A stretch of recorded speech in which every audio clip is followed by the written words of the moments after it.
Welcome to another episode of the Dan Norton Show. Today, as you've probably noticed, I'm in a new location. I am here in Viking land, one of the Scandinavian countries, if you didn't know where the Vikings were from.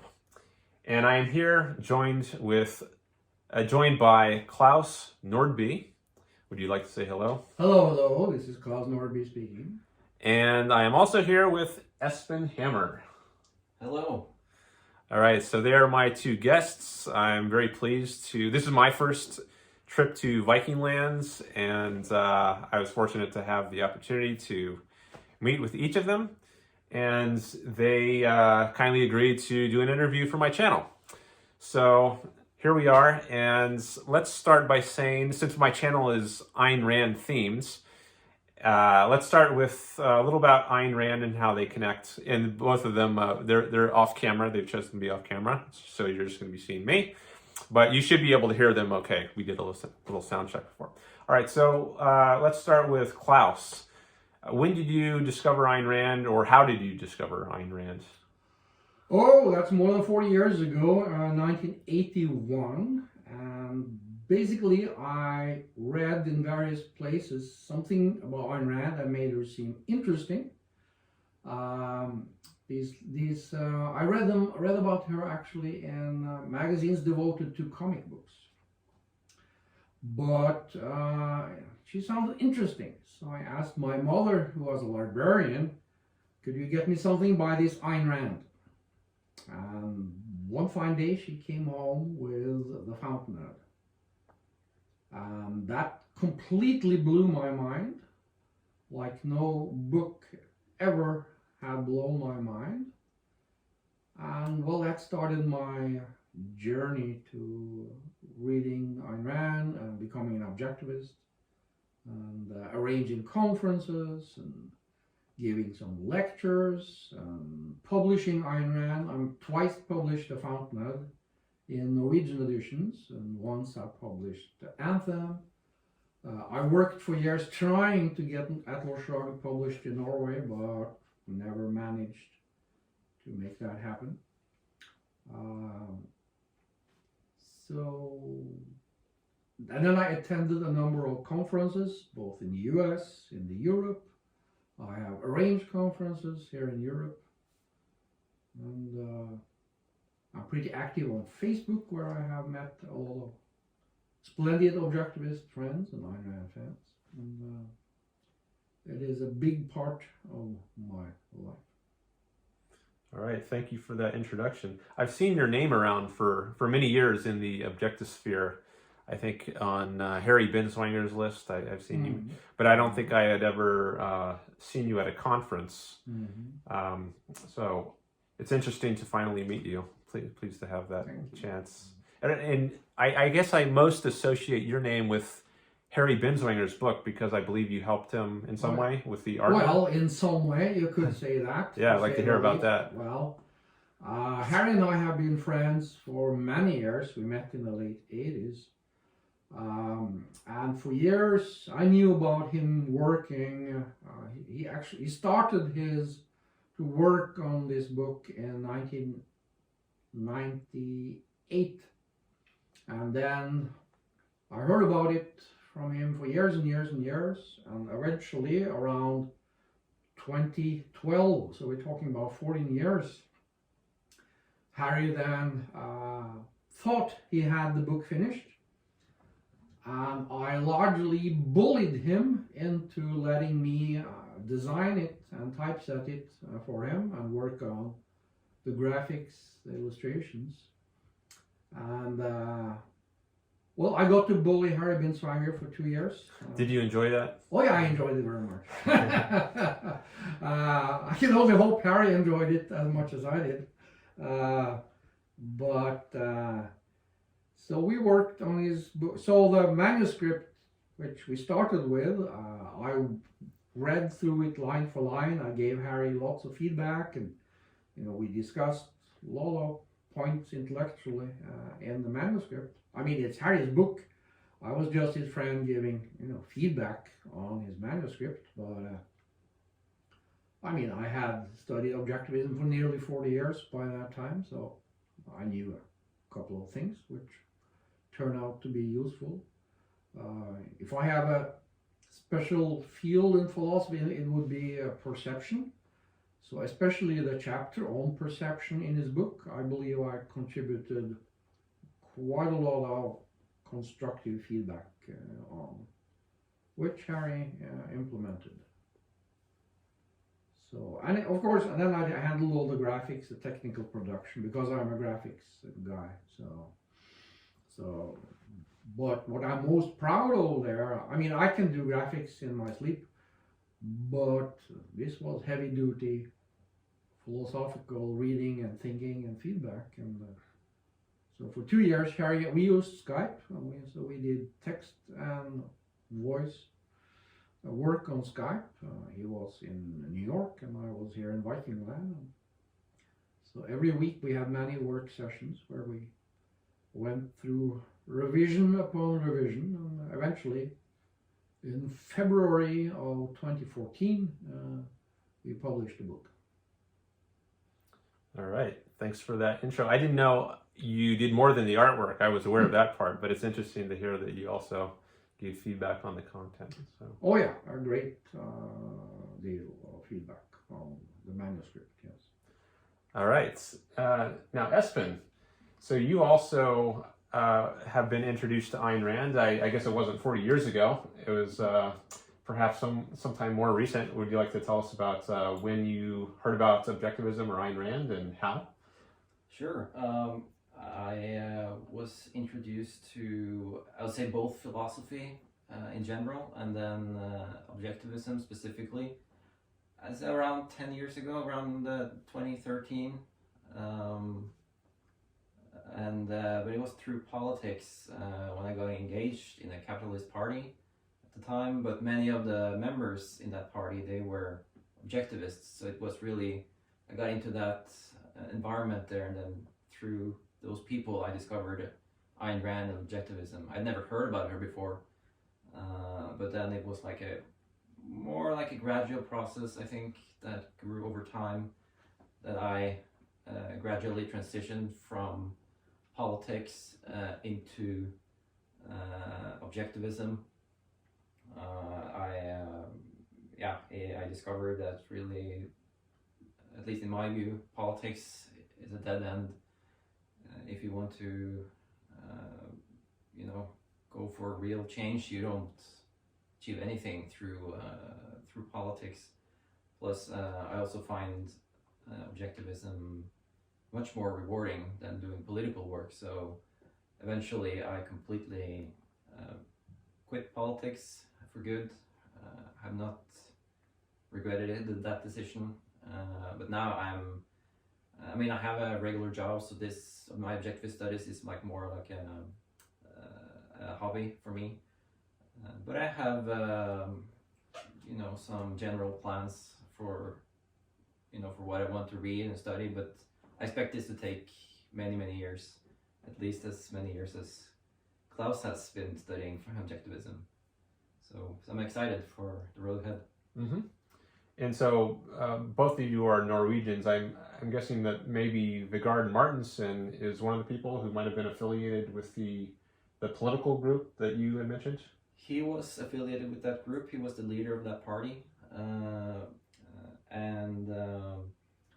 He had also written several books about politics and philosophy. He has been into from what I know, he discovered what we in Norwegian refer to as liberalism, like classical liberalism, which was back in the early 70s, I think. But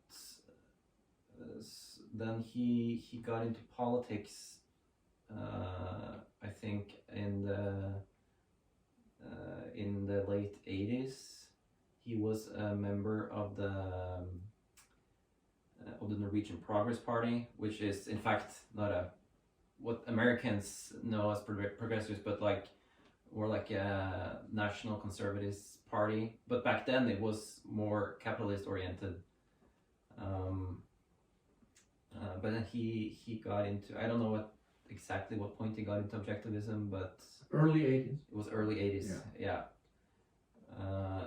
And then there was a situation in the Progress Party that arose in 1994. So then him and other objectivists and people who were pro-capitalists, they were basically kicked out of the party, and then they formed their own group, which lasted for a few years, and then finally they got into this same party that I got into in around 2013. It's abbreviated DLF, and then so he was the leader of that party, DLF, from 2001, I believe, until it was dissolved or it was, they closed it down in 2017. Mm-hmm. And did you say he's also an author? He's written some books? He has written in Norwegian? In Norwegian, yes. A range of different types of articles. There are many that I haven't read. Essays. Some of them have made it into book form. So there are basically collections of essays and articles. May I add that his first book was a brief history of philosophy, which I edited and designed, and that was 1992, I believe. 91, 92. I think it was in 91. 91, okay. Yeah. Yes, it was called, translated to English, called Philosophy and Introduction. Yeah. But after that, he came with several collections of articles and essays about philosophy and politics from an objectivist perspective. Mm-hmm. And he also has written many news commentaries, like he comments on things that are in news, and he both in Norway and also internationally. But from an objectivist perspective. Mm-hmm. So I read a lot of his writings in Norwegian, and after having just read him, I started reading Ayn Rand in 2016. I read my first Ayn Rand book, which was We the Living, and then I continued on to reading Anthem, and then The Fountainhead, and now I am about halfway through Atlas Shrugged. So while Klaus has several decades of experience with studying objectivism, I'm just starting my studies in objectivism. All right. Well, that's exciting that you're halfway through Atlas Shrugged. You still have the last half to get through. Okay. Well, thank you for that intro. And since we're in Viking lands, I'm interested to talk to you about the common perception that I hear in the United States that Scandinavia is an example of the success of socialism. I have done many debates with socialists. Sometimes it comes up in my debates, which many of my audience members may have seen. Sometimes my debate opponent will say, well, look at Scandinavia and how great they've been with their socialist-oriented political systems. So as people who are living in Scandinavia, I'm curious to hear what you think about that sort of characterization of Scandinavia. We are not socialistic countries. Absolutely not. We are a mixed economy, welfare states, just like America, Canada, England, etc. The mixes here are different from the way they are, for instance, in America. Some things are better here, some things are worse here. My standard for good and bad is, of course, in effect, the objectivist ethics and the objectivist politics, namely what benefits the individual and his own life.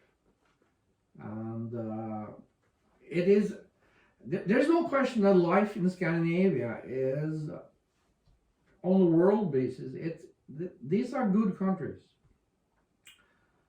And if you allow the idea that we are socialistic, well, then you kind of end up with, hey, socialism works, which is an idea which objectivists should be careful about promoting. We are better than America in some ways, worse in other ways, regarding property, regulations, rules, taxes. Corporate taxes, for instance, in Norway are lower than they are in America. Property taxes in Sweden and Norway are much lower than they typically are in America. Income taxes here may be higher often than they are in America. So things are good and bad in all these welfare state economies with different mixes. It would be kind of absurd to say America is a capitalist country in the objectivist sense. It is a horribly, horribly mixed mess. And we are also the same. We are a horribly mixed mess, but the mixes are a bit different, quite simply. I've heard Yaron Brook, I believe, say that the United States is more regulated in some ways than the Scandinavian countries, and that accounts for, despite the fact that there might be greater taxation, at least in some aspects of Scandinavian economy, because they are less regulated, they're able to compensate for the greater taxation and by having greater productivity. And that's one of the ways that's kept them afloat as well as they have been. Yeah, but also, I mean, there's private property all over here. You know, the property is respected. Someone breaks into my house, the police will come and get him. I think the situation in North Korea would be somewhat different, I'm guessing. So there is protection of private property here. Yes, private property is also violated in 1,000 ways with rules and regulations which should not exist. Same as in America. In America you have horrible antitrust regulations. In Norway and Sweden there's something in that direction, but it certainly, we don't have a million draconian laws that prevents businessmen from, no matter what a businessman does in America, the government wants to prosecute him, it's possible due to the horrible mess of those laws. And that doesn't, to my knowledge, exist in Norway and Sweden, for example. Yes? One could also compare the different approaches that the United States took to the COVID restrictions versus the restrictions we had here in Viking land. Yeah. My impression is that on a relative scale, the Scandinavian countries, particularly Sweden, but also Norway, was quite lax compared to many other countries in the world, including the United States. And at least I can speak for Norway's part. We mostly got rid of all COVID restrictions more than a year ago. It was around, I think it was in February 22. So yeah, I think Scandinavian governments handled it. I'm not saying they handled it good, but again, on a relative scale to other countries in the world. Mm-hmm. And I would especially stress the way Sweden handled things. That was much better. By better, I mean freer, less restrictions. They violated people's lives much less in Sweden than in any other country, including Norway. I think in Norway were much worse than in Sweden. And there were all kinds of dooms, prophets of doom talking about, oh, people in Sweden, they're just going to kill the whole country. Well, that didn't happen at all. I often visit Sweden. I shop there, and I saw a lot of Sweden, though I'm Norwegian, and I hardly ever saw someone in public wearing a stupid mask, for example. So the Swedes they respected individual freedom very well, and it didn't have any disastrous consequences at all. So the rest of the world, they created all these horrible dictatorial rules everywhere, which did really nothing regarding COVID, but violated people's lives in so many ways, killing off billions and billions of dollars in productivity and just simply squashing normal human life. Whereas the Swedes, the Swedes had a laissez-faire policy, and that worked out very well for them. All right, this reminds me of another aspect of what a free society includes, which I think is a reasonable immigration policy. So that's something I'm interested in. I know in the United States, it's quite difficult to immigrate into the country. I think some people, it can take them years and years to get all the paperwork sorted out so they can move in. And I'm wondering how Scandinavia compares on that metric. Do you know if it's is it a very easy thing to move somebody into the country, or is it also extremely difficult?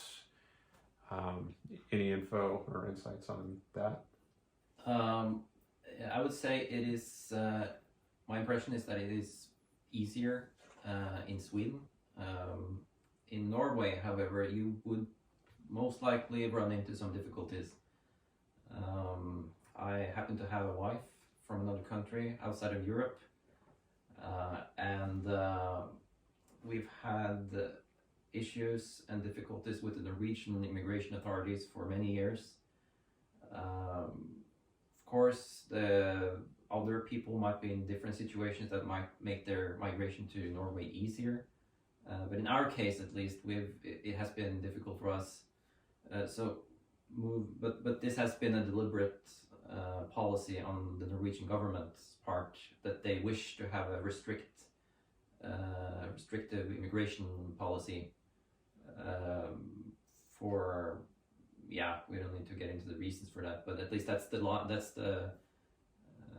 what they have chosen to do, and that's also in large part supported by the people in Norway.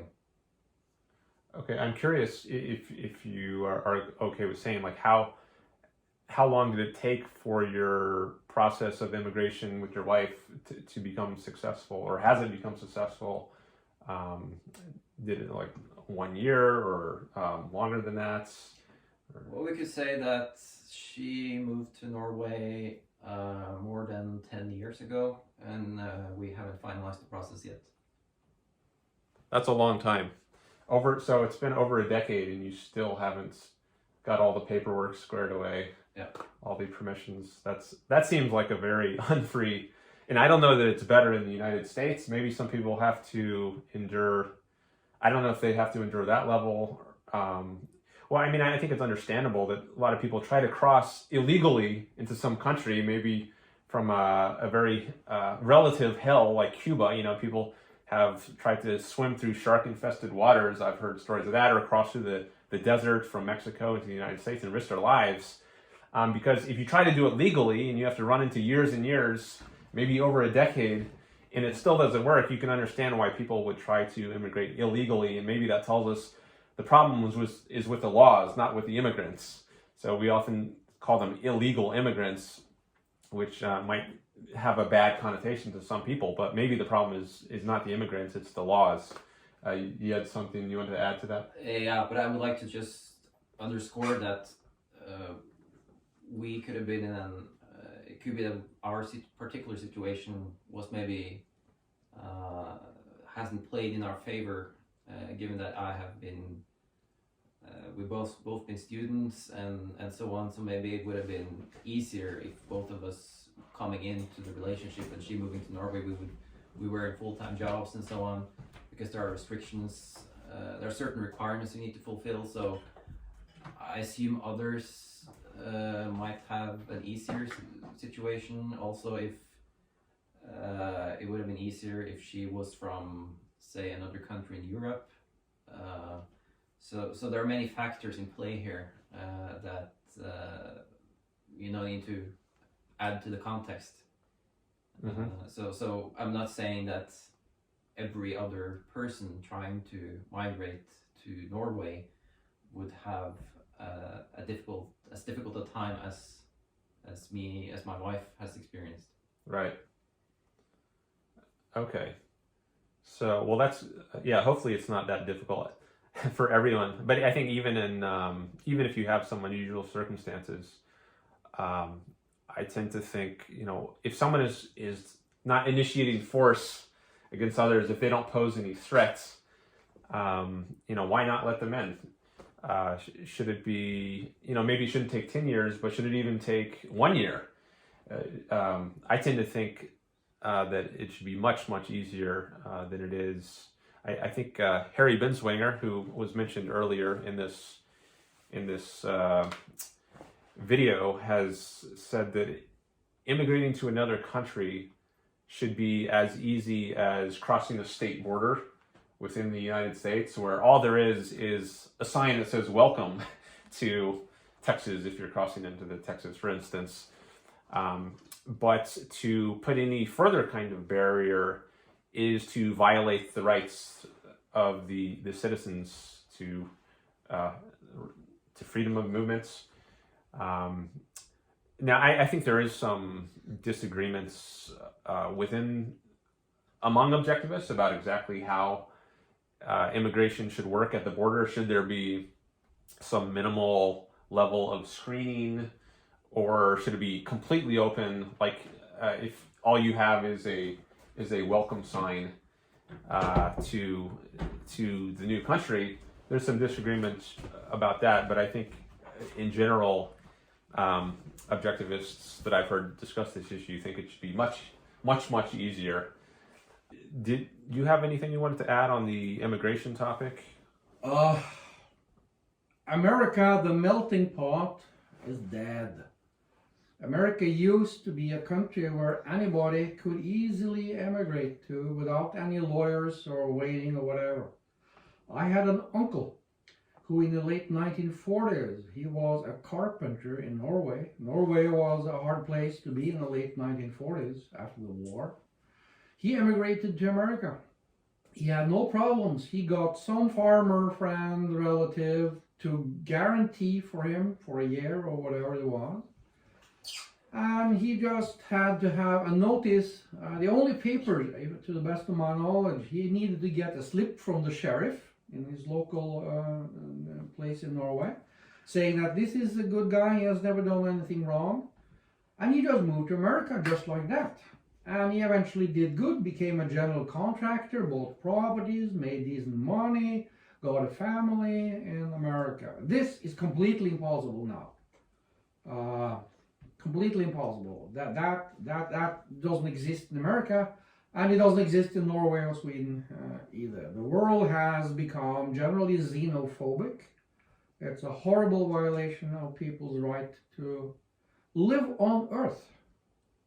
Human beings have a right to live on Earth, anywhere on Earth, in my philosophy. And America used to be like that. In other words, my uncle, he was not a known criminal. Someone in America offered him, hey, you can work on my farm. He did it, got established, and had a good life in America.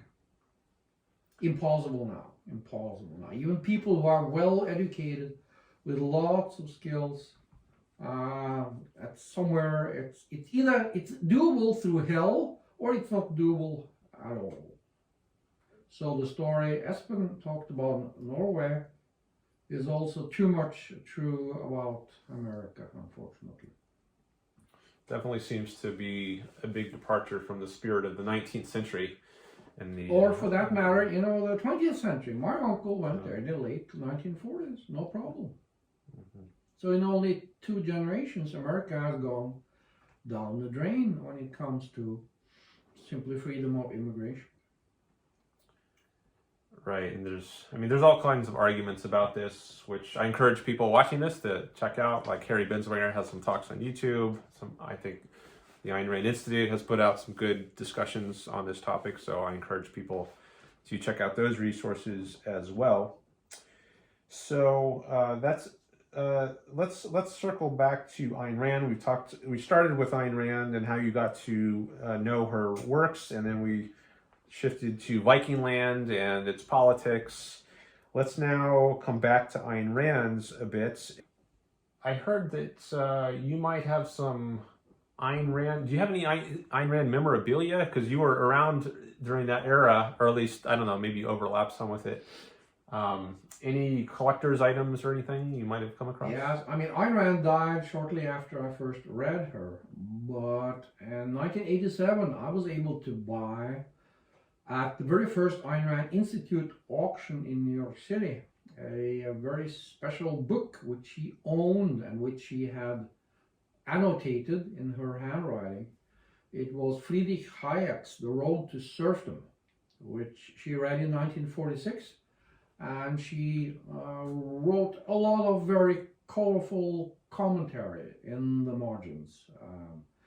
The more philosophical, meaty things have been published in the book called Ayn Rand's Marginalia, edited by Robert Mayhew, but he dropped a lot of the more colorful utterances. When Ayn Rand read a book and she found things she did not agree with, she could be very expressive. Yes. About what she thought of this writer and the ideas he was espousing. Yeah, I've seen a few examples of that, I think, in connection with C.S. Lewis, but I wasn't aware of the Hayek examples. That's interesting to hear. Yeah, and the reason I wanted that book was because Hayek is huge. I mean, culturally, historically, and Ayn Rand is huge. And there were, in this one book, you had these two, well, let's call them both giants. Again, I'm no fan of Hayek, but he mattered in the world. Eventually, he got a Nobel Prize in economics. So to see how Ayn Rand, at a fairly early age, so in other words, this was in 46, when she was then, well, she was in effect 40 years old, approximately, right? Isn't that right? My math is... In 46? She would 46. She was born 41. in 05. Yeah, she was 41. Yeah, right. So she had just finished The Fountain pretty much when she read this. So this was when she was starting work on Atlas Shrugged. In one of her letters, she called Hayek for pure poison. She thought he had an altruist, collectivist type of defense for freedom. He was not a defender at all of laissez-faire capitalism. He was more like a non-religious conservative who had a lot of philosophical ideas in his perspectives, which she took great exception to. Okay. Yeah, I knew he did a lot of work in economics that I think I've heard objectivists say is quite good, but when it comes to philosophy or ethics, that's where his he really departs from Rand. Okay, and let's see. I'm interested to hear about any. So that was the older days. What about the current days? Are you working on any projects today related to? Yes, I am co-writing a book with my friend Vegard Ottervig, also a Norwegian, about the philosophy of objectivism. It's an introductory text. It's not like Peikoff's works or other more heavy academic things, but it's also a bit more advanced than the simpler books by Bernstein, Andrew Bernstein has written several introductory things to Objectivism and Ayn Rand. So it's a book which describes the full sum of objectivism for the intelligent layman. It's a book for the proverbial intelligent layman. It does not presume any knowledge of philosophy or Ayn Rand objectivism, and it simply seeks to objectively present the philosophy of objectivism in a in an accessible form, more accessible than all books and a bit more sophisticated than the simpler books. So does it cover all the branches of philosophy, like Yeah. metaphysics, Yeah. epistemology, Yeah. ethics, politics, aesthetics? Yeah, it does. And it also has a biographical chapter. It has a chapter about some cultural things in addition to the main branches of philosophy. It has, at the back of the book, we have a section we call errata, which I believe is a rather unique thing, which has never been done before. We basically go through a dozen of all those popular misconceptions, to put it kindly, all the distortions, the nasty things said about Ayn Rand and Objectivism. You know, things like, oh, it's just warmed over Nietzschean stuff. And there are horrible things out there in the internet land about Ayn Rand admired a mass murderer. Ayn Rand was a drug user. These absolutely vicious, nasty, dishonest things that are floating out there in the world, which people will now unfortunately quickly discover if they just Google a little bit for Ayn Rand and Objectivism.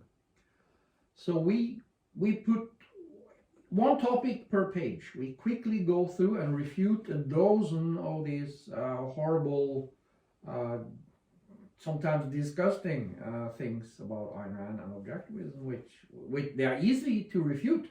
So we can tear them apart in just one page per item of vicious nonsense.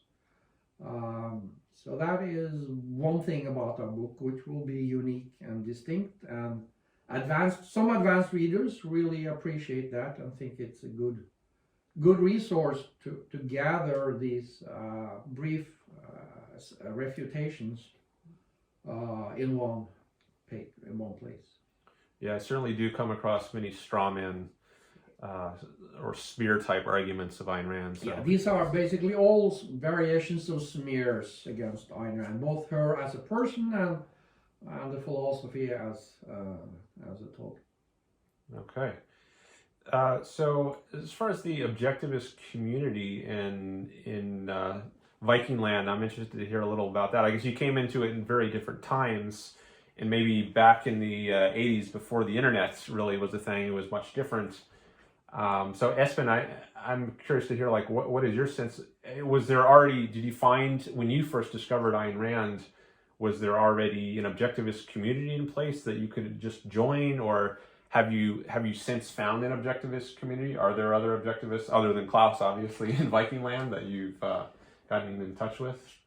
Absolutely, yes. Like I mentioned earlier. And Vegard, you did mention him. Yes, but there were several other people there, including also Vegard Ottervig, which Klaus is co-working his book with now. Mm-hmm. So there was that political party that I mentioned that I first got involved with around 2013. Mm-hmm. And then there is the FSO, the Norwegian Association for the Study of Objectivism. They have regular member meetings, and they have social events, and the association recently celebrated its 50th anniversary in last fall. It was founded in 1972, so it's been around for a while. Although I don't know how big they were back, or well known they were back in the day. Maybe Klaus could add some comments to that. Yes, I first met these. It was a small study group initially starting at University of Oslo, as you said, in 1972. So in 82, I met these people because they actually ran a small ad in a businessman's magazine where it says, "Who is Ayn Rand?" in Norwegian. Are you interested in discussing her? Or then contact us. This was in 82, there were no email, internet or whatever. I had to write a letter to this postal box. And after a week or two, I got a letter back informing me that we're starting to run some tape lectures in March. And that was, I showed up for those. It wasn't a private home, and there were about a dozen people there. They were then starting to run Leonid Peikoff's tape course from 1976 called The Philosophy of Objectivism. There's a little thing I could add there, which is, so I show up there on March the 8th, 1982. Private home. I've never met these people before, so I enter the apartment and I see a dozen people sitting around this room, and they're extremely unwelcoming.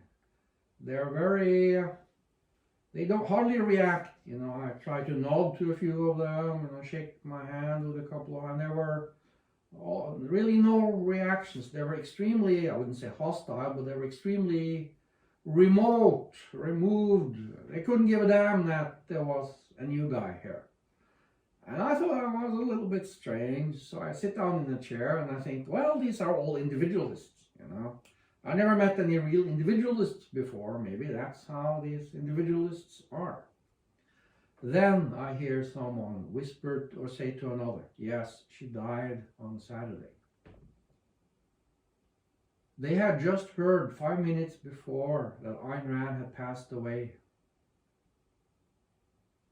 So they were all in shock, completely, numb, completely, all of them overwhelmed by hearing Ayn Rand had passed away 2 days ago. And they had just heard this before I entered the room. So no wonder they were very cold and remote and unwelcoming to a stranger, because they were all in a kind of a state of shock. And so that was my introduction to the Objectivist movement in Norway, which turned out eventually to be a bit more normal people. They were not dead robots like they seemed on my first encounter. They were a bit more normal people. Mm-hmm. That was March 6th. She died on March the 6th, and this was March the 8th, 2 days after. Yeah. And they had just heard this. Someone had phoned one of them from the US, and then this person was then telling everyone, again, 5 minutes before I came into the room. Mm-hmm. Yeah. That's an unusual place, a way to be introduced to an objectivist community. Yeah, so my timing was very, well... can only go up from there. Yes, you could say that. So... Okay. And then I started to become involved with this little organization, and eventually I republished The Fountainhead, and a couple of years later I published Anthem, and I got with a handful of these other people, we organized some conferences in both Oslo and Copenhagen, and eventually also in Amsterdam. So I was very closely involved with this student group for many years in Oslo. So it's thanks to you that probably many people have read Ayn Rand in Norwegian. Yes, that is actually true. I personally have friends now who told me, when I first met them years and years ago, that they discovered the edition of Anthem, which I and some others, we have published in Norwegian, and also The Fountainhead. So yes, there are people walking around in Norway who discovered Ayn Rand through my efforts, and I'm very pleased about that. And some of these people are friends of mine now.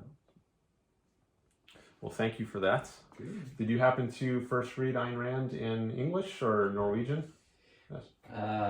It was in English. I believe there is no Norwegian translation of We the Living. So okay, so you started with We the Living. I started with We the Living in 2016. So far, I don't have any plans on reading her in Norwegian, really. I prefer the original language, it's her pen. It's how she formulated it, instead of having to go through the filter of a translator. Although there are many skilled translators out there, I still want to go to the source, the original source, Right.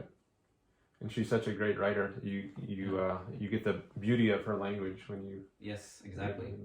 English. And I don't find English to be a challenge to me at all.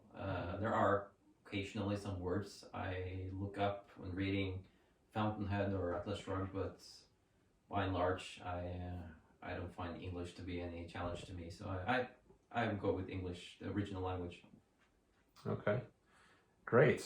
Well, I think we covered some good ground here, and I appreciate the opportunity. Maybe since we're in Viking land, we could close off with, you could say in Norwegian or some other Viking language, I don't know, be selfish, or maybe some objectivist related. I would be interested to hear just what it sounds like. Do they use egoist or something like that for the word selfish? Egoist is, selvisk and egoist, we use that. But I like to add some. Okay. Late 80s, I had a radio show on Norwegian radio in the mornings. My column, I gave a 7-minute little speech on some cultural philosophical topic. And I closed off each little mini lecture with the phrase "Tenk selv, da vel." I hope you can hear that it rhymes, and it means the rhyme doesn't translate, but it means think for yourself. So think for yourself then, is approximately how it amounts to. So, tenk selv, da vel. Tenk selv, da vel. Well, Take it from here, man. Yeah. Do you have any closing Norwegian words you want to throw out to the, I don't think I have anything right off the bat. So, okay, for another time. For another time. All right, maybe you can have a part 2 of this. All right, well, thanks again. And we'll close off with, what was it that you just said? Tenk selv, da vel.